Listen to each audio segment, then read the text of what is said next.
Okay, so I was kind of bragging that we didn't have any errors when we ran the orchestration, and that's true. The orchestration didn't have any errors, but remember it called this routine called debug write SQL trace.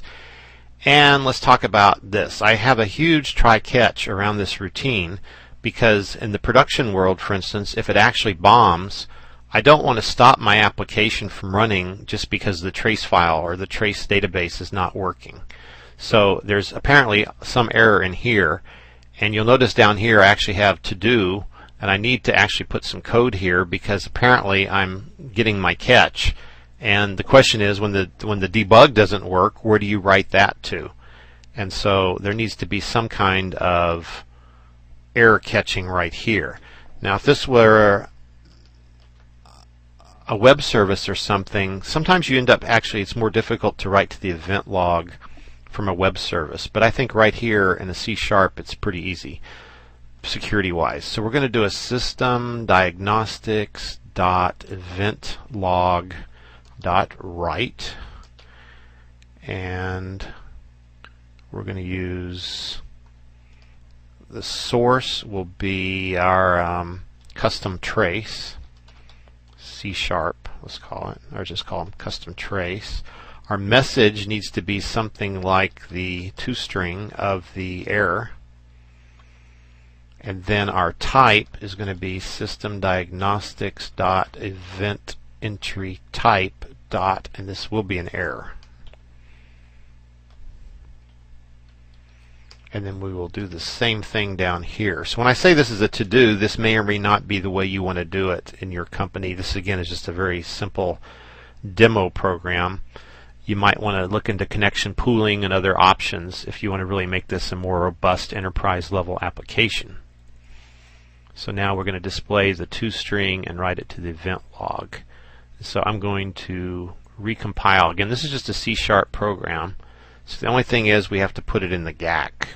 So the recompile succeeded, and here's the GAC, and then here's my library. I checked the date to make sure that just now is 118, which it is, and I want to copy that to the GAC. Okay. Now I need to recycle BizTalk, otherwise it will not pick up that new instance of that module. So recycle BizTalk, and now we're going to go drop the exact same file. At this time we'll probably see some message in the event log. So before I go to the event log, I'm just checking HAT again. I see that the message was received and the orchestration completed. And because we're catching the message, we're not actually throwing an error back to the BizTalk program, which we might actually demonstrate that here in just a second. So we'll go to the application event log. You can see here the custom trace actually blew up 3 times, and so it says here an error was thrown when you're trying to connect to the server. Does not allow remote connections, etc., etc. You know, and I'm just going to make a wild guess here. I think I guessed at something a while ago. Let me go back to my root directory. Remember I created this file here where we put the connection string? And maybe instead of local host, I think it's just the word local. Local host is more of an IS term. Just to see if that fixes it, we just drop our file again.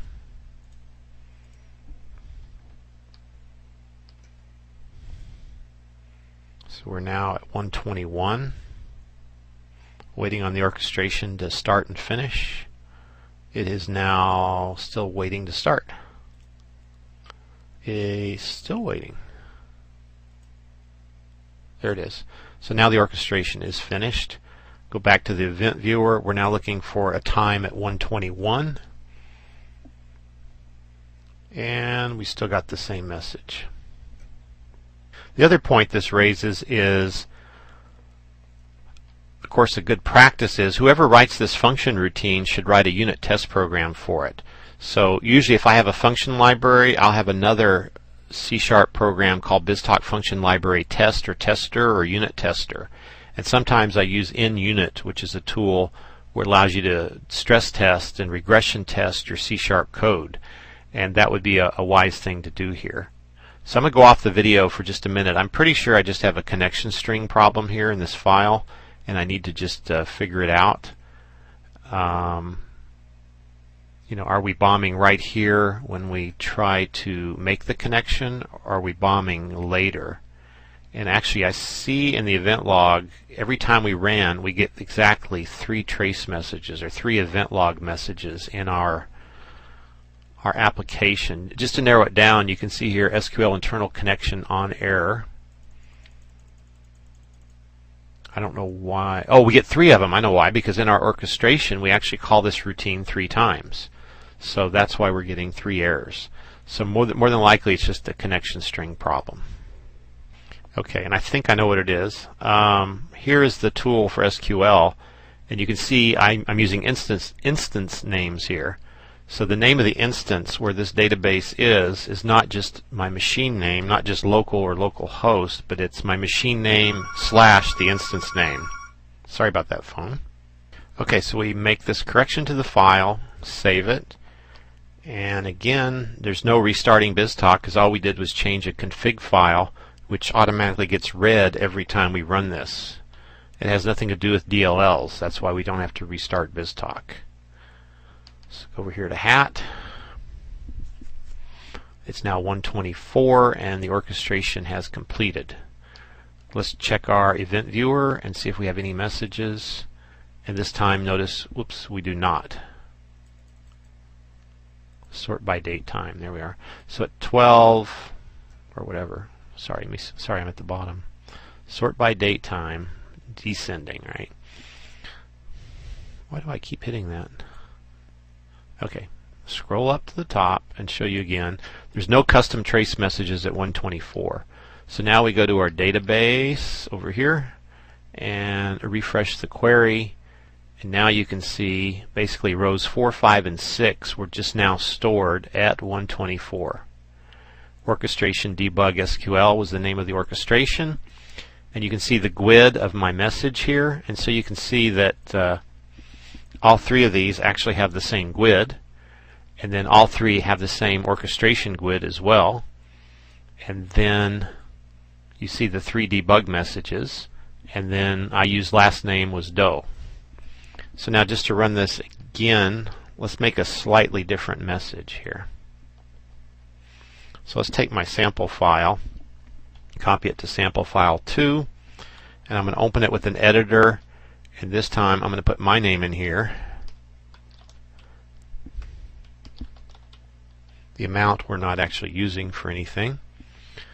So I want to copy that file to that directory. BizTalk should pick it up and run it more or less the same way. We're looking now at 126. The orchestration has finished. So that's hat, but see how much more useful information I get from my own trace here.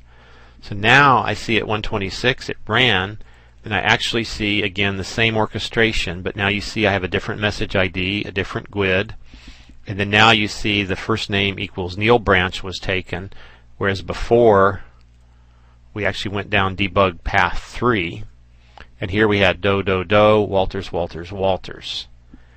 And of course you could actually, as we've shown in other debugs, you can display an entire XML message here by using XML doc and then setting your message to the XML doc and using XML doc.outerXML to display an entire message here.